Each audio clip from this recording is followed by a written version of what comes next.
Proponents of the fee argue that it will discourage unfit asylum claims and offer relief to a woefully backlogged immigration court system. Opponents argue that most migrants come to the border with little to their name, and even a modest fee would prevent people with legitimate asylum claims from being granted entry.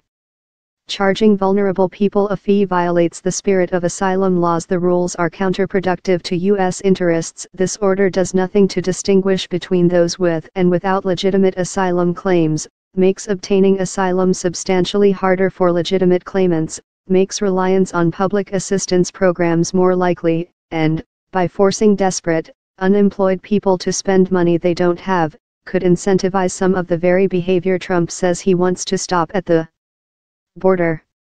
Bonnie Christian, the weak impediments to asylum will result in more illegal crossings. Asylum seekers are not exploiting a loophole in the system. The notion that asylum seekers are traveling thousands of miles to exploit this so-called loophole is absurd.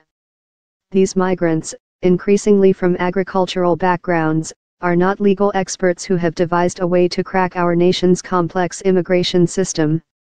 They are desperately fleeing gang violence or dire poverty. Editorial, America Magazine. The asylum system is being exploited. The asylum loophole is creating a crisis. The White House is doing the right thing by trying to close it. Eddie Scurry, Washington Examiner. It's unrealistic to expect poor migrants to be able to afford a fee. These rules are about politics, not fixing immigration. Even independent observers say there is no way Trump will soften his line now, since his position on immigration is such an integral part of his political image.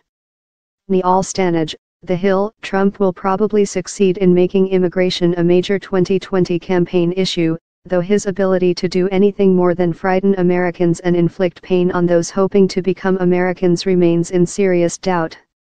Ed Kilgore, New York Magazine. Legal challenges may prevent the fee from ever being implemented. Redmore 360s.